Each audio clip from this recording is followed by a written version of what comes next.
परमानंद स्वामी के शासन में हमसे विराजते और उनकी यह पावन पीयूष देशना हम सभी के लिए परम उपकारी है।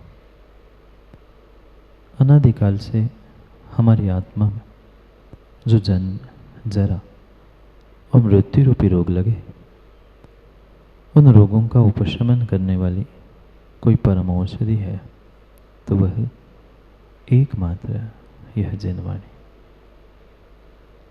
भव्य आत्माओं, क्या उन जीवों के पुण्य के उदय है जिनको साक्षात निर्ग्रंथ गुरु के चरण मिलते। वह भी समय था जब उन विद्वानों को, उन पंडितों को लिखना पड़ा, ते गुरु मेरे मन बसो, ते गुरु मेरे मन बसो, जे भव जलधि जहाज, आप तिरे पर तारे ही, ऐसे श्री ऋषिराज। क्या करे जब माँ श्रद्धा होती है तब व्यक्ति को अभाव में भी सद्भाव दिखता है, और जब श्रद्धा कमजोर पड़ जाती है, श्रद्धा नष्ट हो जाती है, तब सद्भाव में भी जीवों को अभाव दिखने लगता। वह भी दिन थे, वह भी समय था जब निर्ग्रंथ गुरुओं के दर्शन आसानी से नहीं होते थे। तब उस भूदरदास जैसे पंडितों को लिखना पड़ा, ते गुरु मेरे मन बसो, क्योंकि साक्षात गुरु तो मिल नहीं रहे थे। और आज कैसे कैसे संजीव भाई दुर्भाग्यशाली जीव है जिनको गुरु के चरण, गुरु मिलने पर भी उनका मन, माथा नहीं टेक पाता। एक एक शब्द, एक एक पंक्ति उस गुरु भक्ति की उन्होंने चुन चुन के शब्दों को लिखी है। जे भव जलधि जहाज, ये सागर को तिराने वाला जहाज कौन सा, ये समुद्र को तिराने वाला जहाज कौन सा बड़ा है। अगर इस भव सागर से, भव जलधि से, भव समुद्र से कोई पार करने वाला है तो ये निर्ग्रंथ गुरु है। जे भव जलधि जहाज, देखा नहीं जहाज आप लोगों ने? पानी में तैरने वाले जहाज को नहीं देखा? क्या वह डूबता है कि तिरता है? स्वयं तिरता है कि उसमें बैठने वालों को भी तिराता है? कितनी कितनी गजब की बात है। ये निर्ग्रंथ मुनि, धरती के देवता, ऐसे ऐसे ऐसे जहाज है, आप तिरे पर तार है। स्वयं तो तिर ही रहे हो, स्वयं तो संसार सागर से पार पहुंचोगे ही, पर कितनी अद्भुत बात है, जो आपके पास आता है उसको भी आप तार देते हो, टार नहीं देते। हाँ, नहीं तो अनिल भाई के हम तो टार देते, टार नहीं, तार देते हैं। जो स्वयं भी तर रहे हैं और दूसरों को भी तार रहे हैं, ऐसे महान ऋषिराज है, ऐसे वे धरती के देवता है। पर उन्हीं को उन दिगंबर मुद्राधारी निर्ग्रंथ मुनिराजों में तीर्थंकर की मुद्रा दिखती है, जिनके भीतर श्रद्धा का अंकुर फूटा है। जहाँ श्रद्धा नहीं है वहाँ सामने निर्ग्रंथ गुरु भी बैठे रहे, पर फिर भी जीव के हाथ नहीं जुड़ते। भाव नहीं होते कि हम भी कभी निर्ग्रंथ गुरु के हाथ पे जाके कुछ ग्रास रख ले। ये भाव भी नहीं होते कि कभी मैं उनके सामने जाकर हाथ जोड़ के कर्मों का क्षय भी कर लूं। क्या करें? अपने अपने परिणामों को टटोल के देखना संजीव भाई। दुनिया को तो देखते देखते सदियां बीत गई। आप दूसरों को समझाने के चक्कर में पड़ोगे तो दुनिया समझने वाली, सुधरने वाली है नहीं है। हमें अपने आप को टटोल के देखना। मेरे भीतर माँ कितनी श्रद्धा है और मैंने आज तक उन निर्ग्रंथ मुनिराजों को, धरती के देवताओं को कभी तीर्थंकर का प्रतिरूप माना, जो स्वयं तिर्रय है। और कितनी कितनी निस्वार्थ भावना, आज जहाँ संसार में प्रत्येक व्यक्ति स्वार्थ के पीछे पड़ा है और वहाँ निस्वार्थ भावना से स्वयं के कल्याण के साथ दूसरों का कल्याण करने के लिए लगे। क्या आवश्यकता थी प्रदीप भाई? कुछ आप दे रहे थे गुरु को? एक समय के आहार के व्यतिरिक्त आपने क्या दिया? कुछ नहीं दिया। पर कितने उस निर्ग्रंथ तपोधन के उपकार होते होंगे, विचार करना, जिन्होंने हमारे लिए अपने समय से जिनवाणी प्रदान की, जिन्होंने अपने स्वयं के कल्याण के मार्ग को साधते साधते दूसरों के कल्याण का भी मार्ग प्रशस्त कर दिया। ये श्रावकाचार भी लिखने की क्या आवश्यकता?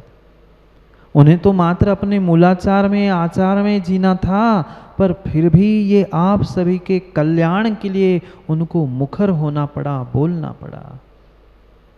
ये धरती के देवता दिगंबर मुनि माँ कूट कूट के दया से, करुणा से भरे होते हैं कि मेरे निमित्त से कोई श्रावक भ्रमित ना हो, कोई श्रावक भ्रमित ना हो। ऐसे उनके अनंत अनंत उपकार इस समाज पर, उस धरा पर है। पक्का मानना, पक्का मानना, अगर आज ये निर्ग्रंथ मुनिराज, आचार्य भगवंत और साधु परमेष्ठी नहीं होते तो शायद आप भी यहाँ पर नहीं होते। क्यों अरिहंत विहार परिवार वालों, आप यहाँ बैठे मिलते? नहीं मिलते, अपने अपने काम में लगे रहते। 10 दिन का तो पर्यूषण मना लिया था ना, 10 दिन का तो पर्यूषण मना ही लिया था। पर कितना बड़ा सौभाग्य है, अरिहंत विहार वालों ने इस बार 15 दिन का पर्यूषण पर्व मना। सोचना, जो हमें मिलता है और जो मिला है, माँ व्यक्ति को उसकी कीमत नहीं है, व्यक्ति को उसकी कीमत नहीं है। बहुत बहुत सातिशय पुण्य का जब उदय आता है, तब कुछ मिनट, कुछ पल निर्ग्रंथ साधु का हमें समागम मिलता है।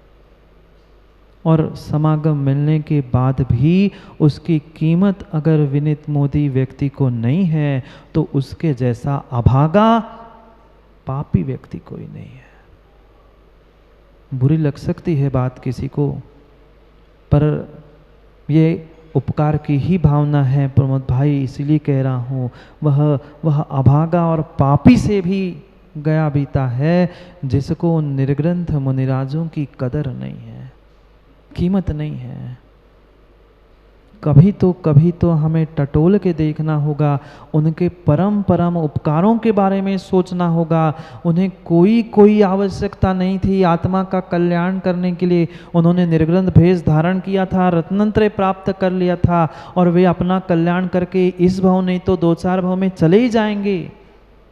पर कितनी करुणा आशु, मात्र और मात्र दया और करुणा से प्रेरित होकर ही वह दूसरों के लिए संबोधन दे रहे हैं। मैं नहीं कह रहा हूँ, पढ़ेंगे अभी कुछ ही मिनटों में अपन इस 28 और 29 नंबर के श्लोक को, कारिका को पढ़ेंगे, जहाँ शिवकोटि स्वामी समझाने वाले हैं कि क्यों वे धरती के देवता कहे जाते, क्यों इतने महान वे दिगंबर तपोधन हैं। क्योंकि उन्होंने रत्नत्रय से अपने इस पर्याय को धन्य कर लिया।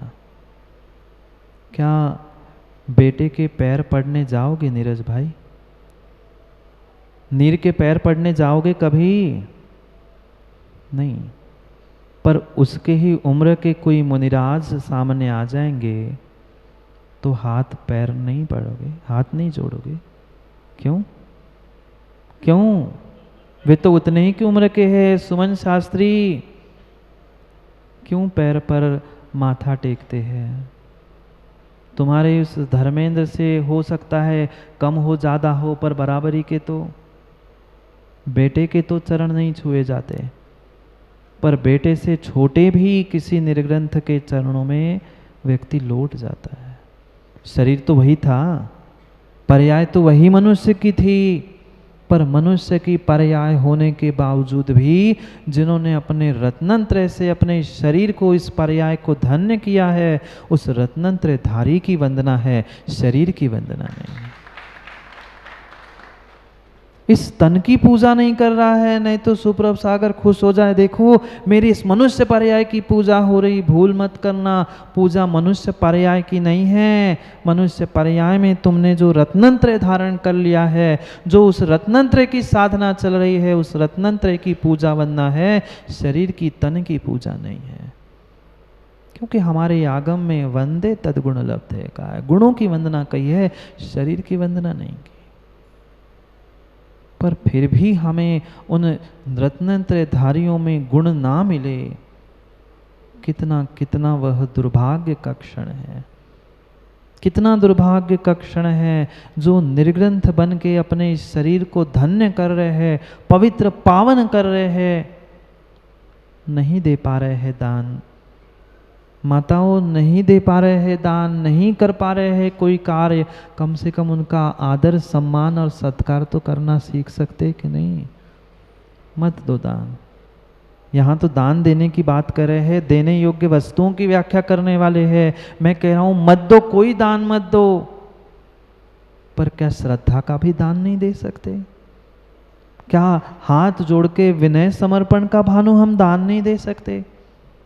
देने के लिए तो बहुत बहुत बहुत कुछ है हमारे पास, पर देने की दानत नहीं है। और जब तक देने की दानत नहीं है, तब तक मानना कल्याण नहीं होने वाला। संजय भाई, दान देकर पुण्य नहीं कमाओगे तो भगवान अरिहंत भी बनने वाले नहीं हो।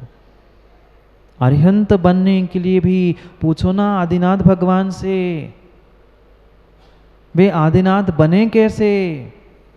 मात्र जंगल में दोनों ने आहार दिए थे, वह निर्ग्रंथ मुनिराज को दिए गए आहार के पुण्य के तीव्र प्रताप से वे तीर्थंकर बने इस युग के पहले।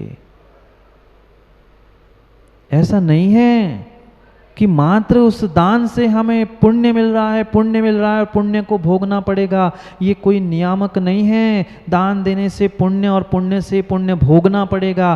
पुण्य तो मिलेगा, तुम चाहे त्याग करो चाहे दान करो, वह पुण्य तो मिलेगा, पर पुण्य का उपयोग कहाँ करना है, ये मेरा विवेक है। अगर उस पुण्य को तुम भोग लोगे तो पुनः पुनः वही संसार का चक्र चलता रहेगा, और पुण्य को त्यागते हुए वह धन संपत्ति का दान करोगे तो नियम से तीर्थंकर और सिद्ध भी बनोगे। अंतर समझना, पल पूछ रहे थे ना परसों कुछ तुम।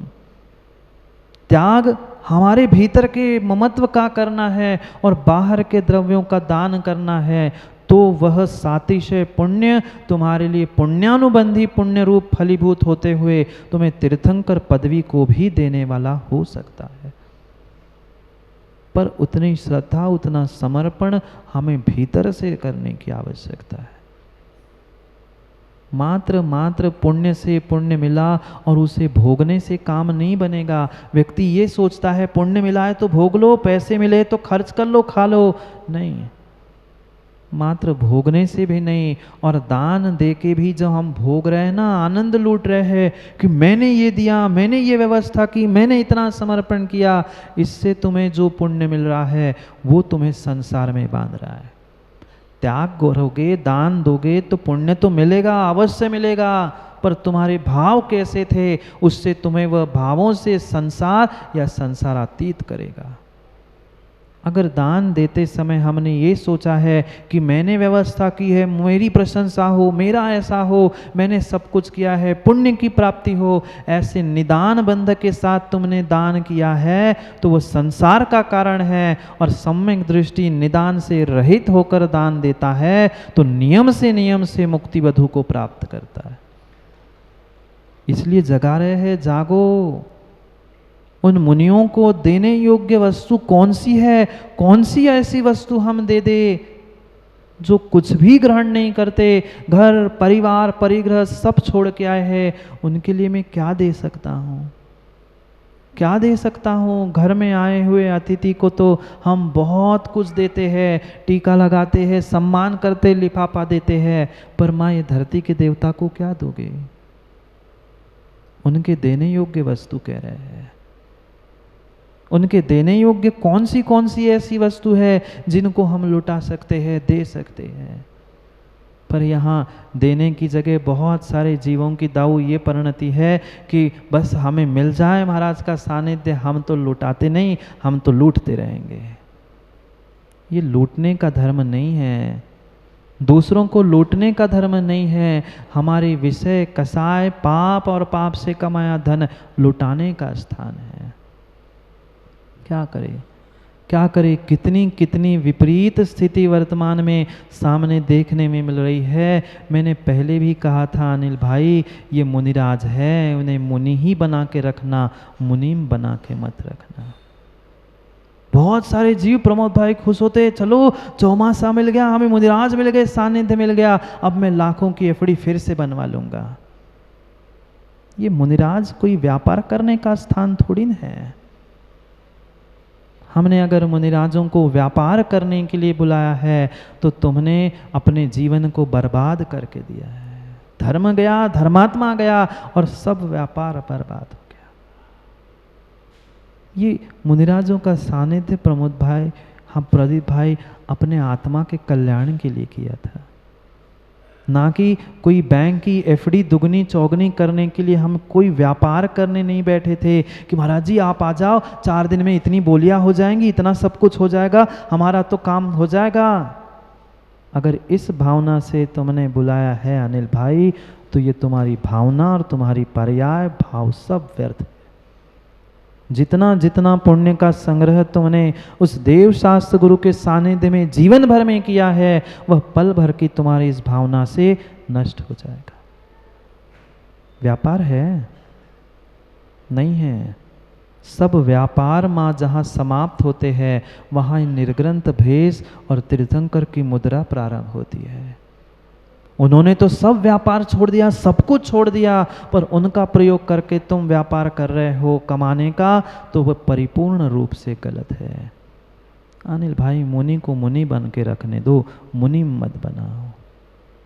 वे किसी के मनोरंजन के साधन नहीं है, वे किसी के कमाई के साधन नहीं है, वे तो तुम्हें तारने के लिए आए थे। हम उन्हें ही पकड़ के बैठ जाते, हम भी डूबे, तुम्हें और लो डूबे।